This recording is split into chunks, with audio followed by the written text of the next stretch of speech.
Si XRP, isa sa pinagkakatiwalaang altcoin sa market, ay muli na namang nagpaparamdam ng lakas. Ayon po sa isang analyst, hindi lang basta tataas ang presyo ng XRP, kundi possible pa raw itong sumabog paakyat ng $4 sa loob lamang ng 36 hours.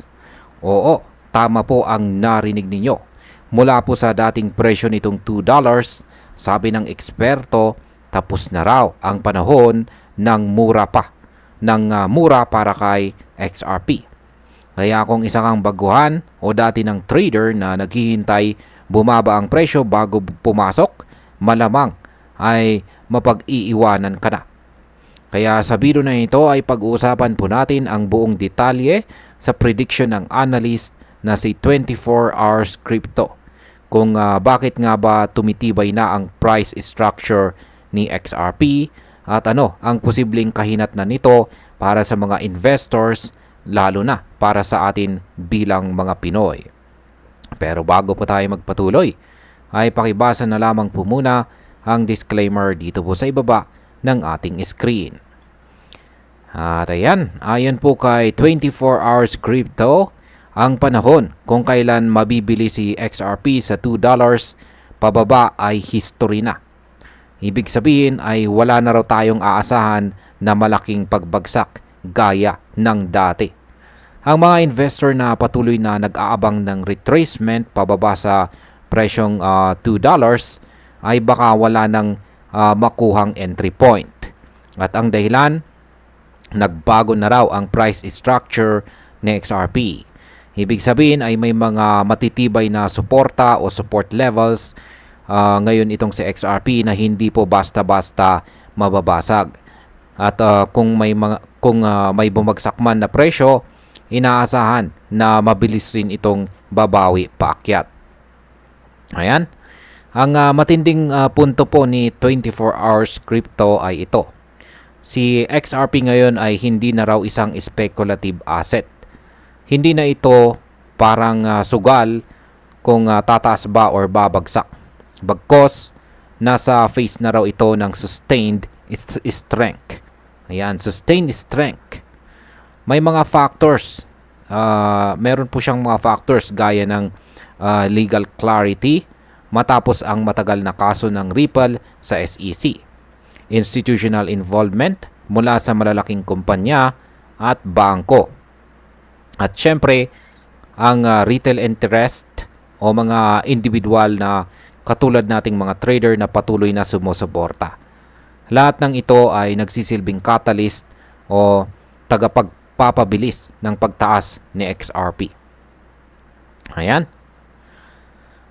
Kung susundin natin ang prediction ng analyst, ang $4 ay hindi po malayong abutin. In fact, sa nakarang linggo lamang, umabot po si XRP sa $3.66. Isa ito. Isa na po ito sa pinakamataas na presyo na naabot niya sa kasaysayan. At ngayon kahit na nagko-consolidate sa presyong mahigit $3, ay nananatiling matatag ang kanyang momentum. Parang trend na hindi mapipigilan. Unti-unti siyang bumubuelo papuntang bagong all-time high. Ayan. Hindi lamang po $4 ang binabantayan ng mga analyst dito. Sa kasalukuyang trajectory ni XRP, ang $5 to $7 na target ay unti-unti na ring nababanggit. Dahil nga sa tumitibay na suporta sa ibaba, lumalakas rin po ang possibility na makalipad siya pataas or sa mas mataas na presyo. Kaya kung dati ay pangarap lamang ang $5 na presyo kay XRP, ngayon ay pwede nang maging realidad. Ayon pa rin sa forecast, ang mga token na may tunay na gamit sa real-world applications ay bihirang bumagsak ng malaki kapag nagsimulang magkaroon ng momentum. At dito po sa kaso ng XRP, ginagamit ito ng mga financial institutions para sa cross-border transactions.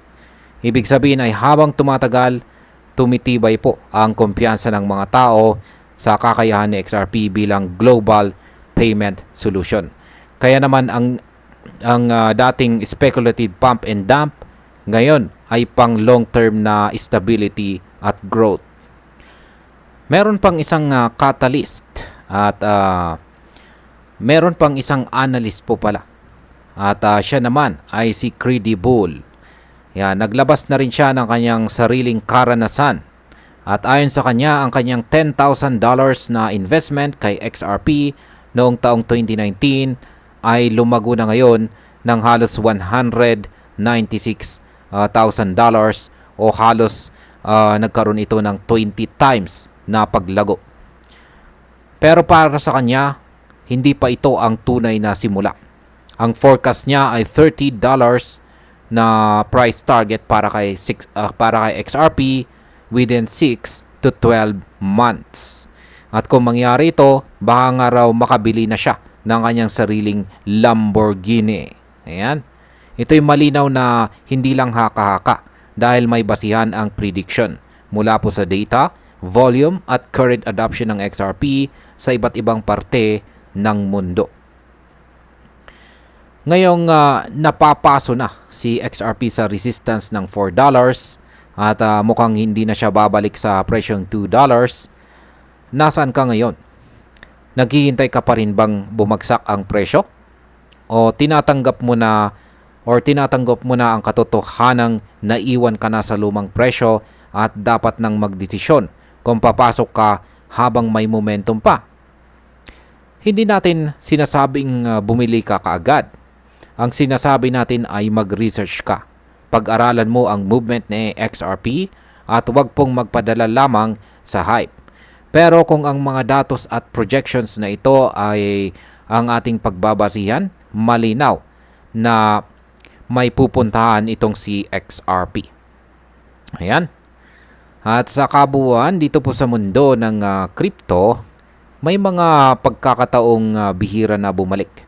Ang panahon ni XRP sa $2 ay isa na lang alaala ng nakaraan. Ngayon, sa harap ng tumitinding demand, mas malakas na suporta at legal clarity, malinaw po ang direksyon ni XRP. At yan po ay pataas. Kaya kung ikaw ay isang baguhan, ang tanong, gusto mo bang maghabol habang umaakyat si XRP o gusto mong mauna sa susunod niyang breakout? Yan. Laging tandaan sa crypto, ang tamang kaalaman at tamang timing ang pinakamalakas na kombinasyon. At hanggang sa susunod nating crypto analysis ay maging matalino, maging mapanuri at huwag pong basta-basta padadala sa hype. At hanggang dito na lamang po tayo sa video na ito mga ka-crypto. Marami pong salamat sa panonood. Ingat po tayo lagi at God bless po sa ating lahat.